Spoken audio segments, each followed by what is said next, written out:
slowly, extremely slowly and painfully loads up, how many Marvel fans do you have in the room? And of course, the main reason I'm wearing this is because Deadpool, for anyone that's a fan of Deadpool, is known for playing around pineapples, most explosives. But in this case, instead of having explosives, we now have another tool that can be somewhat dangerous on a network, which would be the pineapple, aka Wi-Fi pineapple from Pack 5.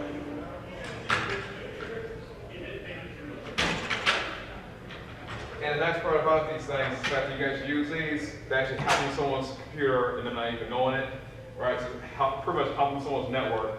And actually do a little bit of sniffing to see what's out there, everything else. And of course, it's going to increase your range and make it so you actually have additional tools.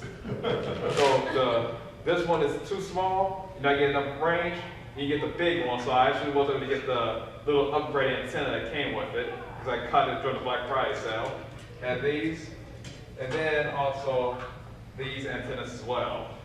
So if you're getting a bad reception, you always accessorize it. So it's always a plus. So it takes it a little bit step further than just shooting a Wireshark within a Linux environment. And then if you really want to get sneaky, you can also get one of these panels. They've actually gotten that far to where they'll say, hey, we're going to put something that's sitting in your room. You won't even know someone's trying to hack your system. We just leave it going live and boom. Hack your system. This is like your air conditioning unit, if nothing else. However, one thing, caveat about the pineapple is the fact that I didn't think about this until a few weeks ago. And this year, when you come in, there's actually something known as a juice box, which actually lets you pretty much keep the thing charged up while it's connected to it. That way, unexpected person can walk through there, as long as the battery's still good, they'll be able to hack right into your system using this. So the standard way of doing it actually would be to hook this up to USB onto a regular laptop, so basically Windows, Linux, something like that. Pop it in there, boom, the thing automatically starts running. As soon as you tell it, hey, let's get the first hack running going, and also just load Untitled Linux onto like a Raspberry Pi like this one. Pretty much like now you have something that's a little bit more portable. You can pretty much try to test your little sniffing tools onto.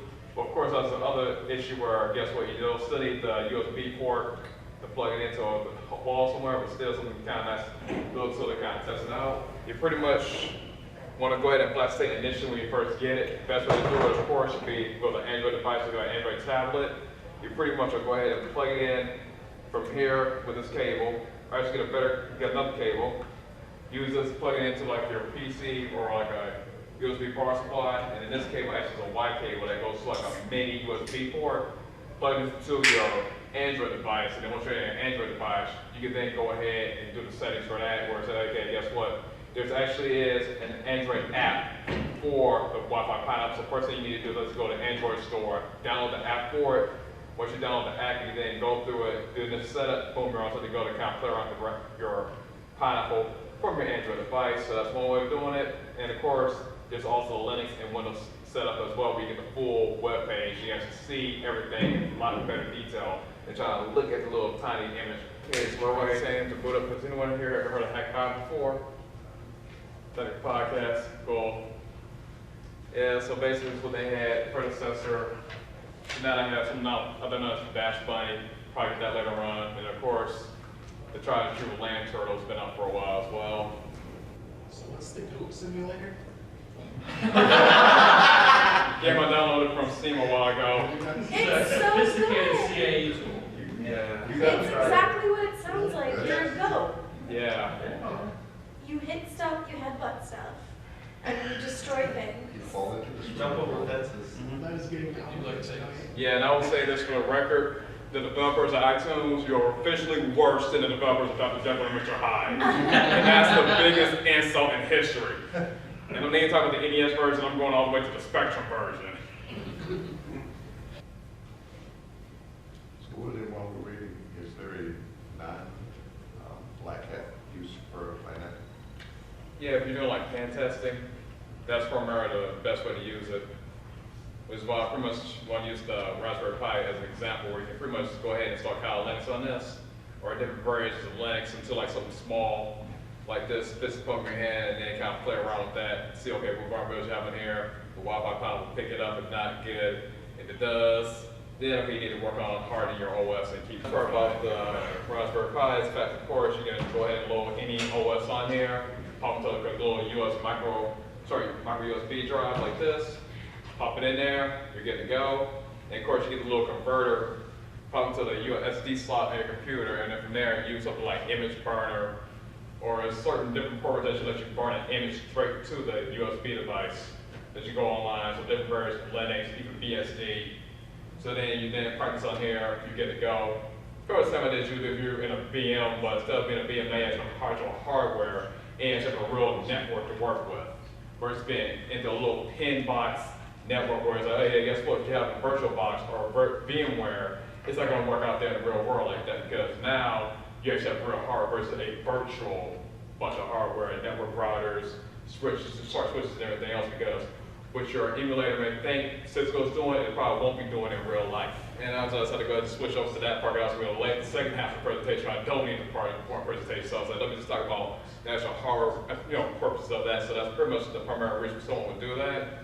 And of course, someone's trying to be sneaky, they would then grab this little plastic case, pop into a wall, and then try to hack into somebody's network. So unfortunately, this is going to turn to a Q&A session. So any questions at this point? So are there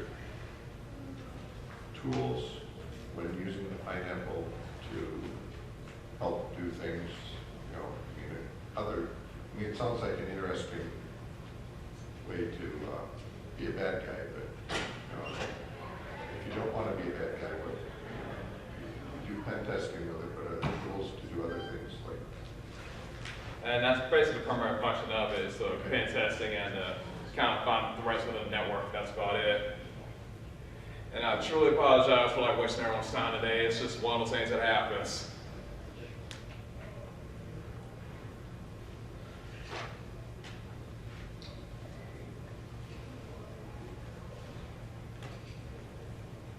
You running emulators on there? Is that what the Mortal Kombat? Huh? You running emulators? Yeah, that's another, hell yeah.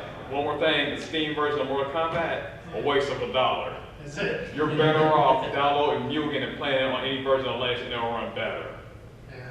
They literally took the DOS version of MK3 and botched it up. Really? It's like working on 1, 2, and 3. Like, well, we're gonna make it high res and high def, and then it crashes constantly. And when it does finally move, your character is going at this speed. What emulator was that? This is actually on Steam, the one that Warner Bros. Themselves, aka Midway, made. And it actually was worse than the emulated version that came with Mugen. So which version do you recommend?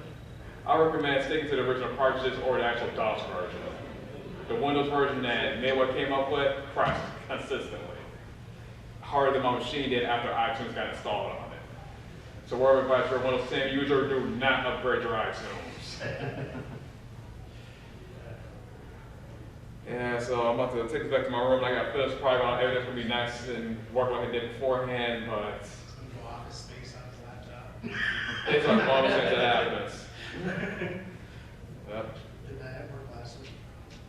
And I ran Twitter. I was in my room a few minutes ago. It worked fine. Had to copy a few files from one machine to another. No issues. I come down here, dash, everything blows up on me. Someone must have a pineapple hooked up. Who knows? It's like one of those weird things. So I know it's gonna happen. When I go back to my room, everything's gonna work fine. So, like I said, I apologize for the everyone's time today. Okay, thanks for that. All right, ladies and gentlemen, here's the presentation. Once again, words can't explain like how sorry I am for what happened earlier today with the equipment going bad when I was trying to do this live earlier. And I appreciate you guys being so patient with me, considering that unfortunately even then it wasn't gonna be that much lag because everything's gonna be video based. But for you guys that don't know me, here's my information. William Bowen, you guys already know my certs. Been involved with a few organizations, even though I may have to step back because plate's been full and it's about to drive me crazy. And before I even get into that, everybody that showed up today, I appreciate it so much. Thank you from the bottom of my heart, people. Really, I did not know, I didn't even hype up this event that much, and you guys still showed up. First and foremost, I appreciate that from the bottom of my heart.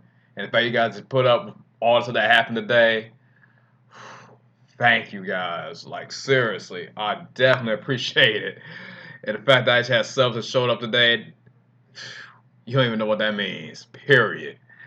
Alright, so I'm gonna show you guys the instructions on the screen right now.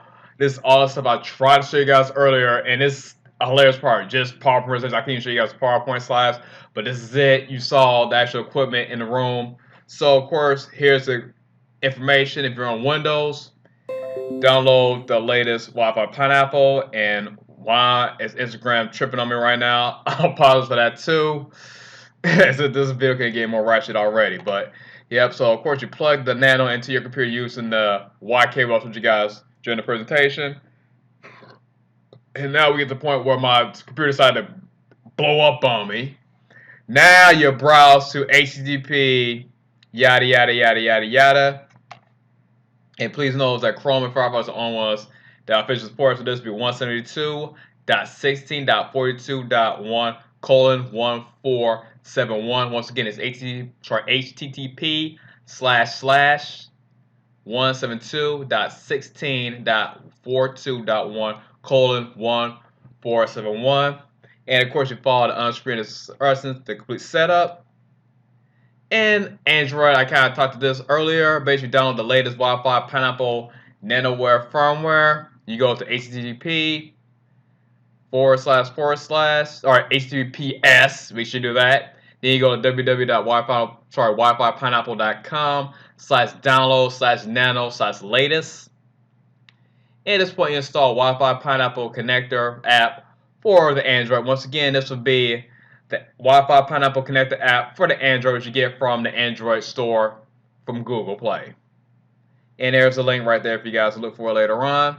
At this point, you power on the Nano using the supplied USB Y cable. Connect Nano to the Android with the USB cable. And we'll open up the data Wi-Fi Pineapple Connector using the Android app. Now you tap the configure USB tethering, and then tap back to return to the connector. And when prompt, tap begin setup to launch the Nano setup page. And of course, follow the on-screen instructions to complete everything. And actually, this is what you guys will see. And give me about 2 seconds, because it just hit me that I forgot to plug this thing in. So I'm doing more dumb stuff today. Like I said, apologize, people. You know, it's been one of those crazy days. Your computer blows up on you. You get up and running, and it blows up again while you're in the middle of a presentation that your subscribers have to show up to, and it's crazy. Yep, and for guys that actually did show up, you now have permission to do any crazy fitness challenge you want to on my challenge. I'm sorry, my channel. So I already know somebody's going to come up with something crazy.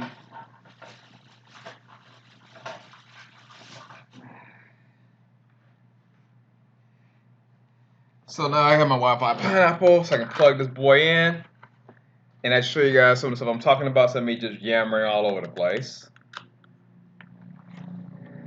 And of course, boom, you guys see all this stuff.